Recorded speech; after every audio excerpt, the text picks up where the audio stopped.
ഇന്ന് വൈകിട്ട് 6:30 മുതൽ 9:30 വരെ സംസ്ഥാനത്ത് അരമണിക്കൂർ വീതം വൈദ്യുതി നിയന്ത്രണം ഉണ്ടാകുമെന്ന് KSEB അറിയിച്ചു. സത്യത്തിൽ നാട്ടുകാർക്ക് ഒരു കാര്യവുമില്ല. മന്ത്രിയുണ്ടായിട്ടും ആദിവാസി ഊരുകളിൽ പട്ടിണി, മന്ത്രിയുണ്ടായിട്ടും നാടുനീളെ മാലിന്യവും പട്ടികളും, മന്ത്രിയുണ്ടായിട്ടും പകർച്ചപ്പനിയും മരുന്നുക്ഷാമവും, മന്ത്രിയുണ്ടായിട്ടും കയ്യേറിപ്പോകുന്ന സർക്കാർ ഭൂമി. പറഞ്ഞു തുടങ്ങിയാൽ തീരില്ല. റോഡിലിറങ്ങിയാൽ കാണുന്നതൊക്കെ കുഴികൾ. പ്രാഗിപ്പോകുന്നത് മന്ത്രി ഇബ്രാഹിം കുഞ്ഞിനെ. റേഷൻ കടയിൽ ചെന്നാൽ അരിയില്ല, പയറില്ല. ഒടുക്കത്തെ അഴിമതിയാണെന്ന് അറിയാതെ പ്രാഗിപ്പോകുന്നത് മന്ത്രി അനൂപ് ജേക്കബ് ഇല്ലാഞ്ഞിട്ടാണോ? സൽഭരണം കേന്ദ്രത്തിലും കേരളത്തിലും നടക്കുന്നതുകൊണ്ട് വല്ലാതെ ബുദ്ധിമുട്ടുകയാണ്. സ്കൂളുകളിലെ ശുചിമുറികളുടെയും കക്കൂസുകളുടെയും ശോച്യാവസ്ഥയുടെ നേർക്കാഴ്ചകൾ. മൂത്രമൊഴിക്കാൻ പോലുമാകാതെ അടക്കിപ്പിടിച്ചിരുന്ന് പഠിക്കുന്ന വിദ്യാർത്ഥികളുടെ ശബ്ദം. നേരിന്റെ ഈ ദൃശ്യങ്ങളും ശബ്ദവും ഞങ്ങൾ പകർത്തി. അത് പൊതുസമൂഹത്തെ അറിയിച്ചു. ഉന്നത വിദ്യാഭ്യാസ രംഗത്ത് മികവ്, ആരോഗ്യ കേരളം മാതൃക, ഇതൊക്കെ എവിടെയോ പിഴച്ചെന്ന് ദൃശ്യങ്ങൾ വ്യക്തമാക്കി.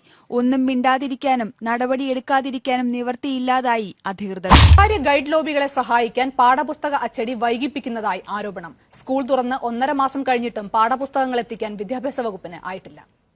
5ാം ക്ലാസ്സിലെ മലയാളം, 7ാം ക്ലാസ്സിലെ മലയാളം, ഇംഗ്ലീഷ് എന്നീ വിഷയങ്ങളുടെ പാഠപുസ്തകങ്ങൾ സംസ്ഥാനത്തെ ഒട്ടുമിക്ക സ്കൂളുകളിലും എത്തിയിട്ടില്ല. കുട്ടികൾക്ക് സൌജന്യമായി നൽകേണ്ട പാഠപുസ്തകങ്ങളാണിത്. 58%, അതായത് പകുതിയിലേറെ കുട്ടികൾക്ക് പുസ്തകം നൽകാൻ ബാക്കിയുണ്ടെന്നാണ് സർക്കാരിന്റെ തന്നെ കണക്ക്.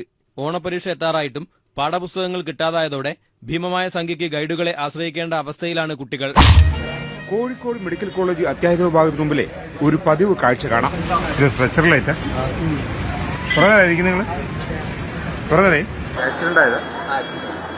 അതെ, സ്ട്രെച്ചറില്ല. ചത്തതിനൊക്കുമേ ജീവിച്ചിരിക്കലും എന്നൊക്കെ പറയും പോലെയാണ് നന്മ സ്റ്റോറുകളുടെ കാര്യം.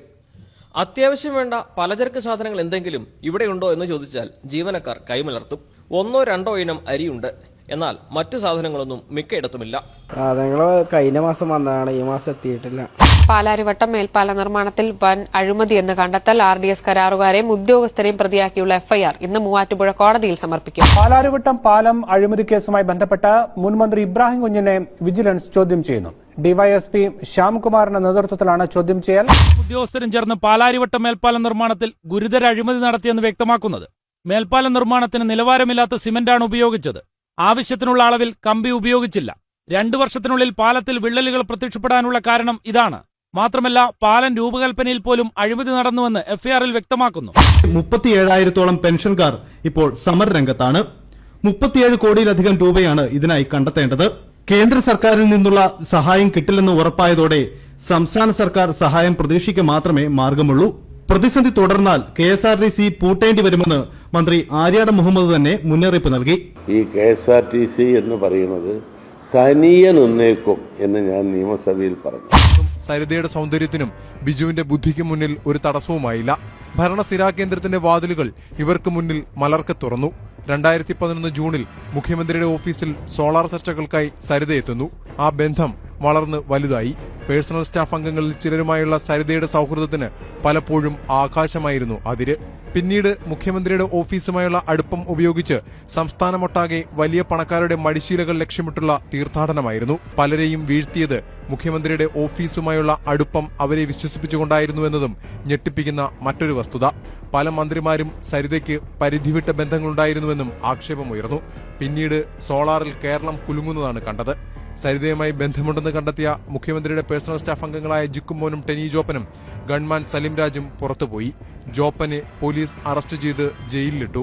ആഭ്യന്തരമന്ത്രിയായിരുന്ന തിരുവഞ്ചൂർ രാധാകൃഷ്ണൻ സരിതയുടെ പക്കൽ നിന്ന് കിട്ടിയ പെൻഡ്രൈവ് കൊണ്ട് കോൺഗ്രസ് രാഷ്ട്രീയത്തിൽ വിലപേശൽ നടത്തിയെന്ന ആരോപണം വരുന്നു. മുഖ്യമന്ത്രിയുടെ ദില്ലിയിലെ വിശ്വസ്തന്റെ ഇടപെടലുകളും മകന്റെ ബിസിനസ്സുകളും പുതിയ വെളിപ്പെടുത്തലുകൾ. പിന്നീടിങ്ങോട്ട് കേരളം കണ്ടതും കേട്ടതും നാറിയതും അറയ്ക്കുന്നതുമായ കിടപ്പറക്കഥകൾ. ഒടുവിൽ മുഖ്യമന്ത്രിക്കെതിരെ വരെ ലൈംഗിക ആരോപണങ്ങൾ. അവസാനം ഇന്നലെ വരെ നിഷേധിച്ചതെല്ലാം മാറ്റി സോളാർ കമ്മീഷന് മുന്നിൽ എല്ലാ അണിയറക്കഥകളും സ്ഥിരീകരിച്ച് സരിതയുടെ മൊഴിയും. 5 വർഷം പൂർത്തിയാക്കാൻ പോകുന്ന ഉമ്മൻചാണ്ടി സർക്കാരിനോളം തന്നെ പ്രായമുണ്ട് സോളാർ തട്ടിപ്പിന്റെ ചരിത്രത്തിനും.